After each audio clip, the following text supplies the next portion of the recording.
On se retrouve comme un dimanche 15 décembre pour l'analyse de la semaine.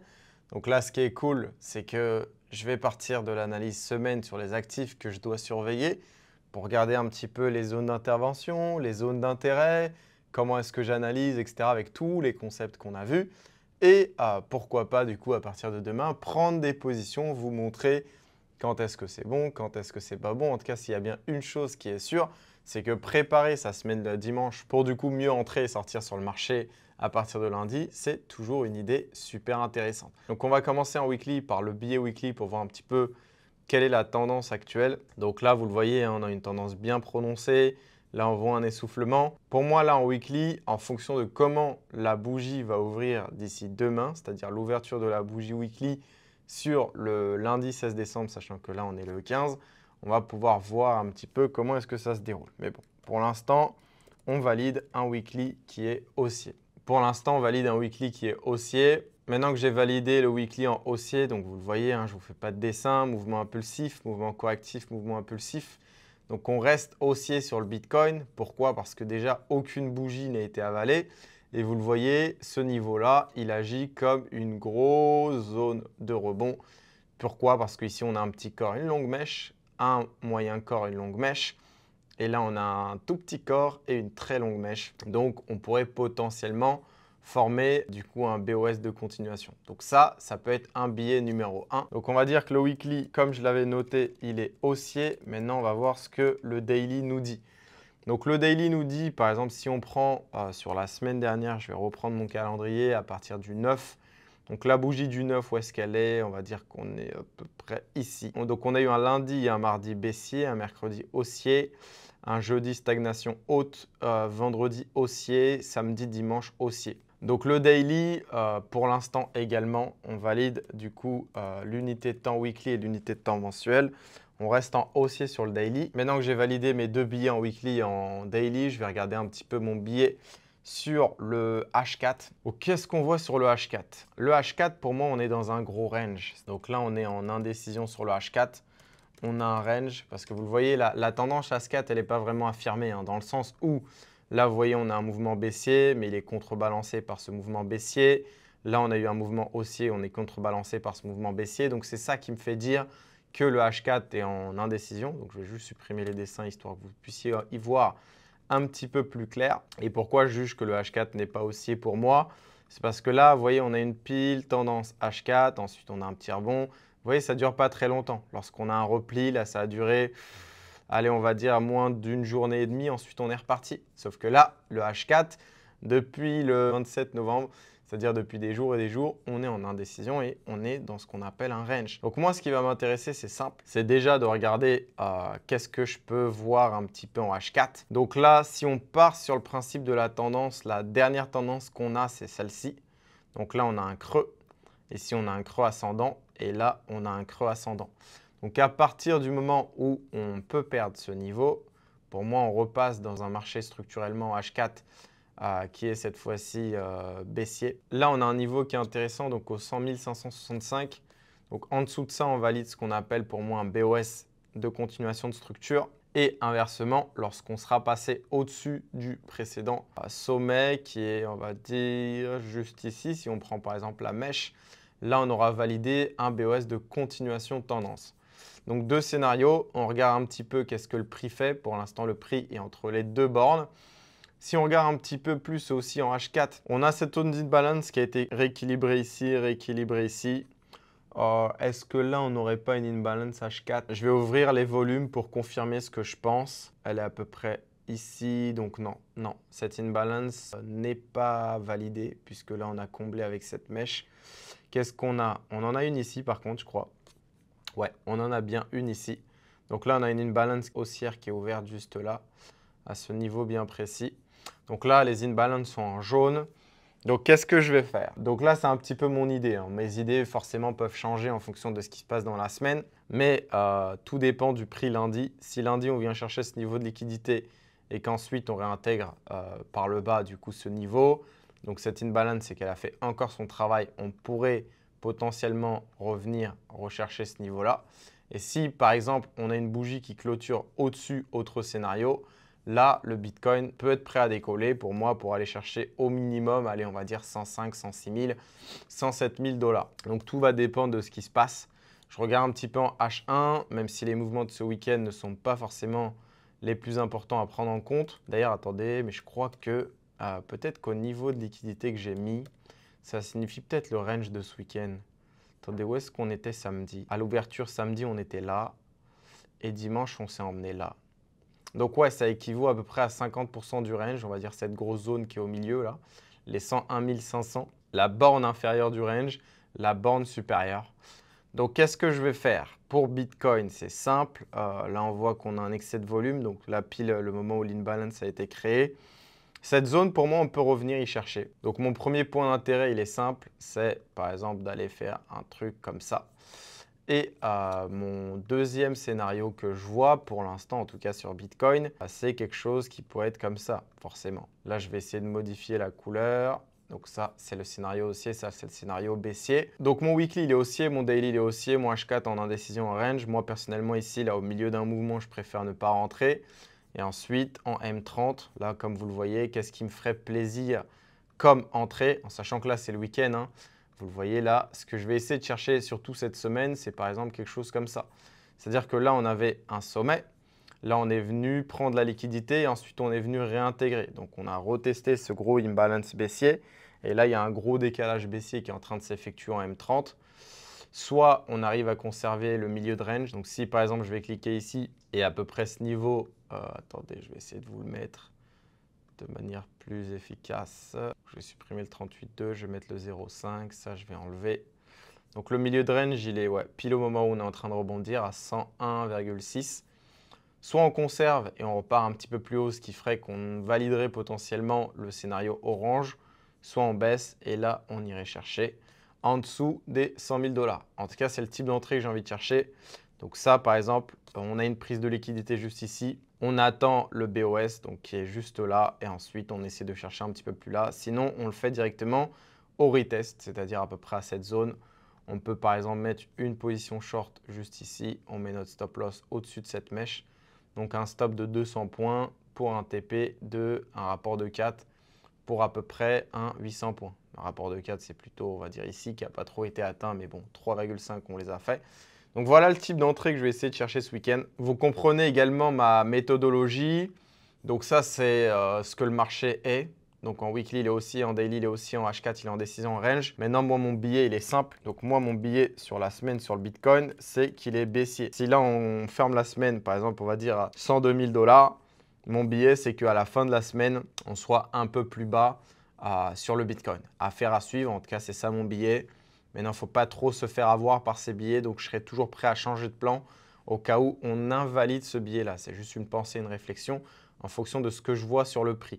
Pourquoi? Parce que là, on est en train de former des sommets à chaque fois on les chasse.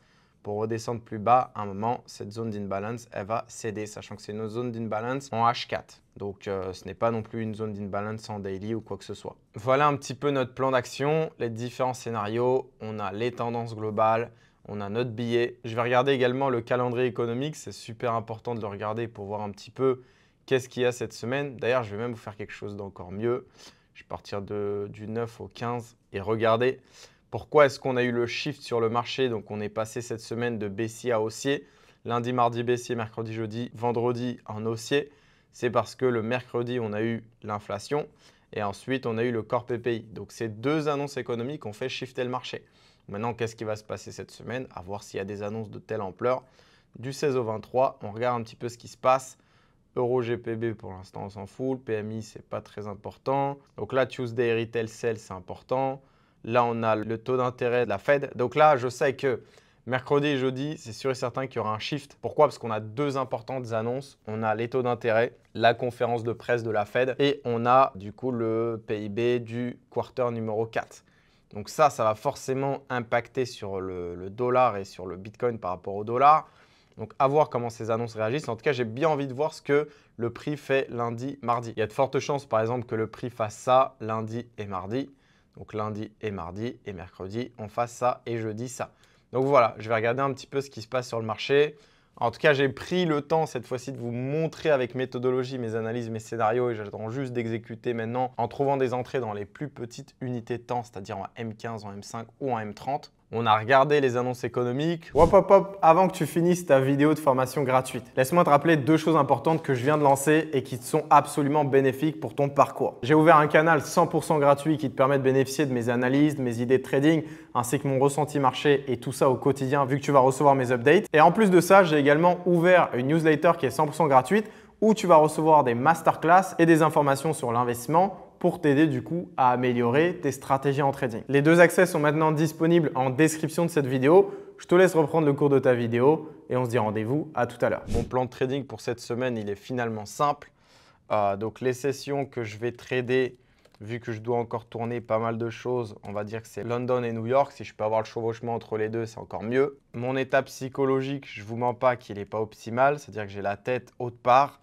Donc ma tête est haute part, hein. Ma tête est à la conclusion de ce bootcamp, ma tête est à la connaissance.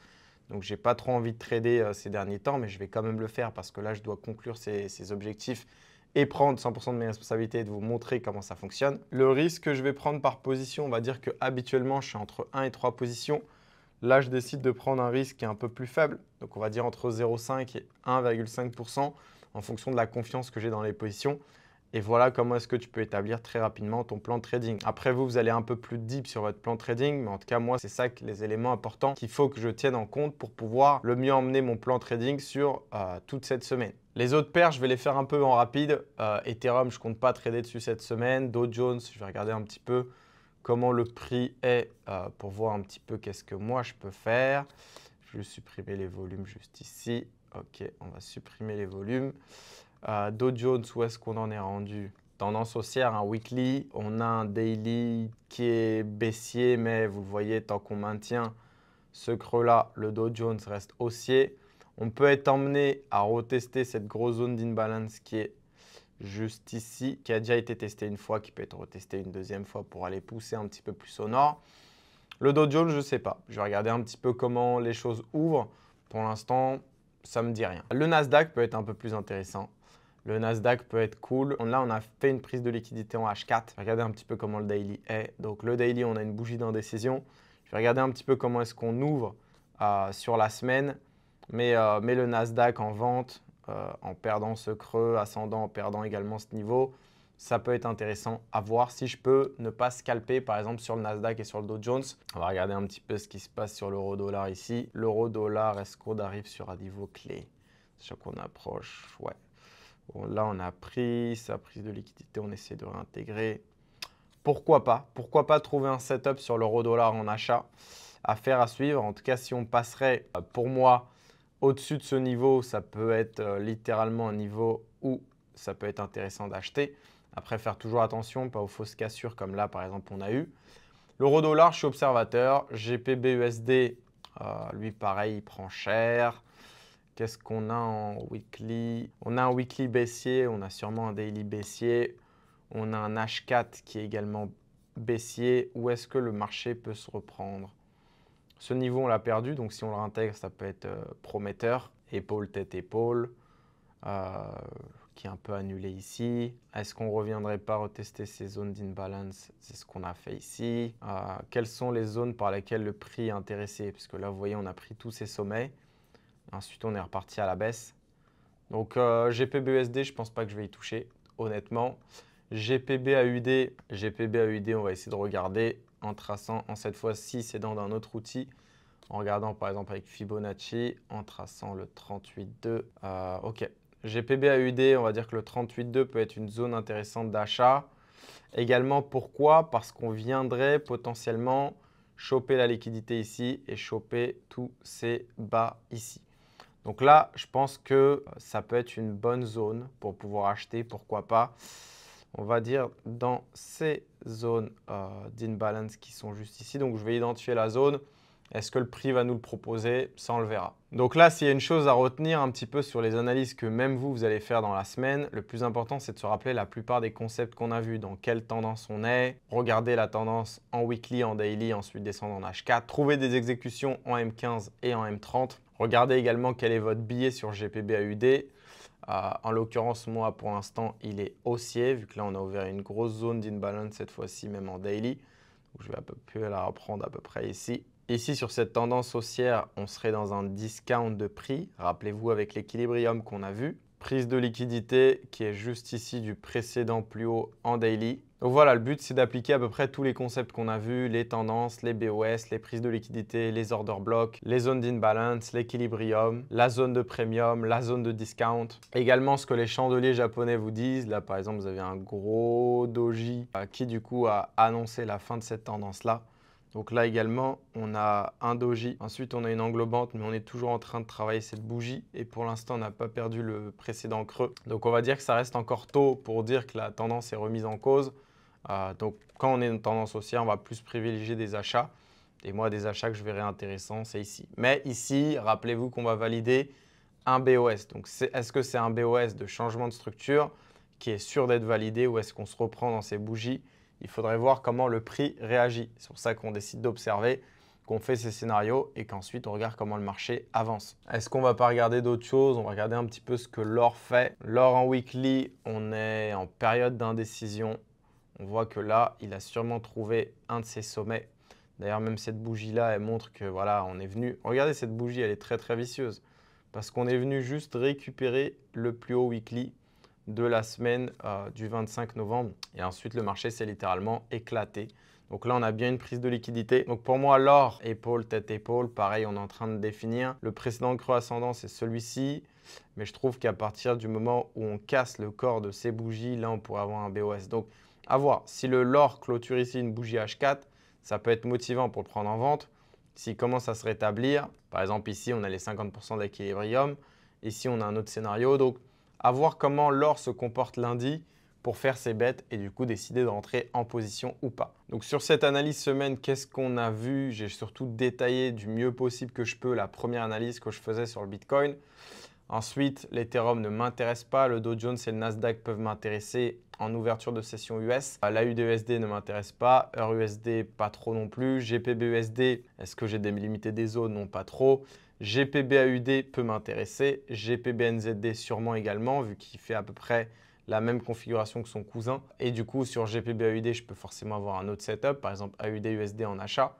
XAUUSD peut m'intéresser en fonction de ce qui se passe.